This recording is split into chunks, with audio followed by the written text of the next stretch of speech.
Hello, welcome back to Daily Diaries. To join the family, take a moment and subscribe. Now, on to today's story.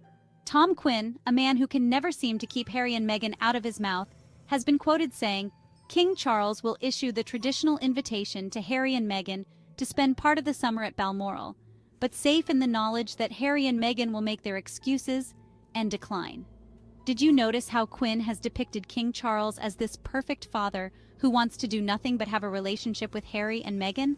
And how Harry and Meghan have been painted like the bad children who do nothing but turn down King Charles? I wish I could say that I am surprised, but I am not. After all, this is what the British media does. It is determined to present King Charles, Prince William, and Kate Middleton as the perfect individuals, while on the other hand painting Harry and Meghan as the villains. They insist on doing this, even after we all watch the British media tear Meghan Markle apart simply because she was different. The royal family, on the other hand, simply gave the British media the permission to spread whatever lies they wanted about Meghan, a woman who did nothing wrong but fall in love with a prince. When this prince decided to step back from the royal family because he could no longer watch his wife suffer, his so-called family, together with the British media, turned on him.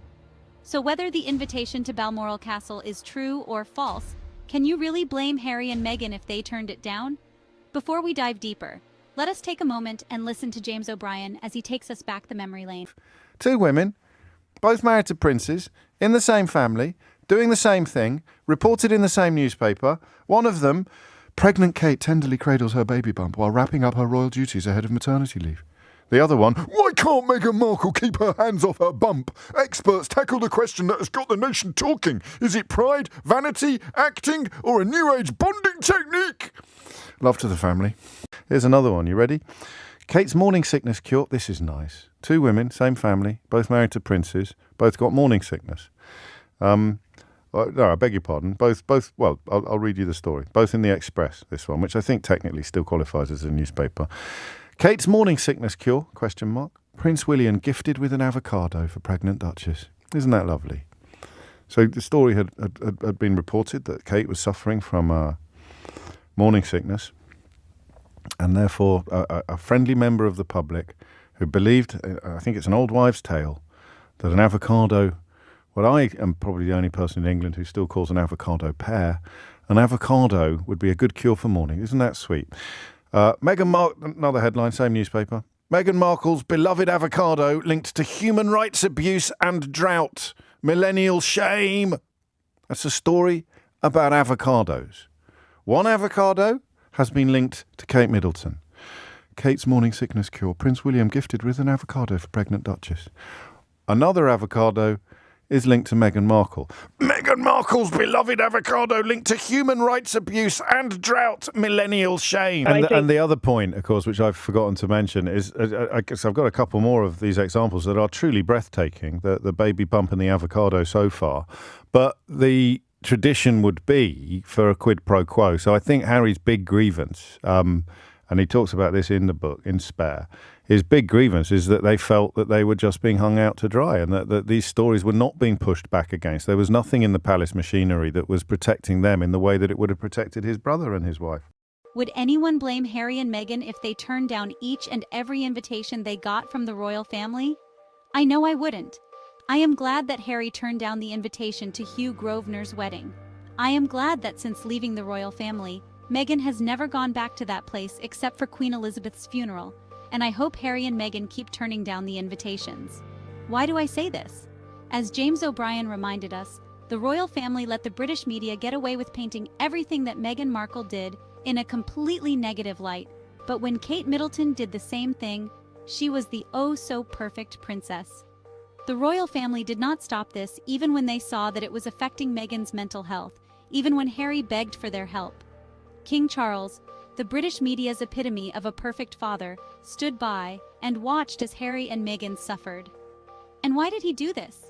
In Spare, Harry writes, there was always a but with him when it came to the press because he hated their hate, but oh how he loved their love. One could make the argument that therein lay the seeds of the whole problem, indeed all problems, going back decades. Deprived of love as a boy, bullied by schoolmates, he was dangerously, compulsively drawn to the elixir they offered him. King Charles will always drink the elixir offered to him by the British media. He wouldn't dare go against the British media. His invitations are never genuine olive branches extended in the spirit of family unity. They are carefully calculated moves, designed to appease the British media and in turn the public by projecting an image of reconciliation. By appearing to extend an olive branch, King Charles garners public sympathy and portrays himself as a compassionate father seeking reconciliation, but we know he is nothing like that. If Harry and Meghan came back and accompanied the king to Balmoral Castle, and the media does what it has always done to Meghan, trash her, King Charles would never take responsibility and call off the British media. And let's not forget that by the king extending the invitation, he expects Harry and Meghan to come with the kids, Archie and Lilibet. Meaning, the king will be exposing Archie and Lilibet, his grandkids, to a media storm he is not willing to shut down. As James O'Brien put it, King Charles would hang them out to dry. Therefore, Prince Harry and Meghan Markle have right to decline the invitation because they are the only ones who can look out for each other and the kids. King Charles does not care about anyone but himself. Harry, once the spare to his brother William, has undergone a profound transformation. The trauma of losing his mother at a young age, the pressures of growing up within the confines of royal life, and the constant scrutiny of the media have shaped him into a man determined to protect his family and live life on his own terms. His marriage to Meghan, a biracial American actress with a strong sense of self and a commitment to social justice, further solidified his desire to break free from the constraints of tradition and embrace a more independent life. Meghan, thrust into the spotlight of royal life, faced a barrage of criticism and scrutiny fueled by racist and sexist undertones.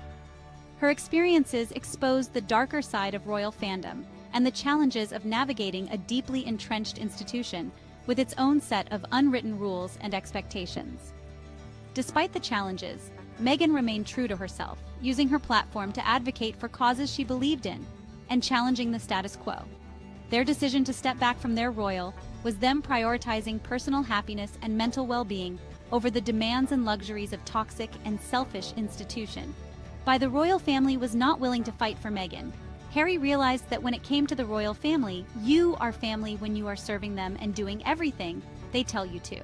But when you are different in any way or make a choice that does not align with them, they feed you to the wolves, they leave you out to dry.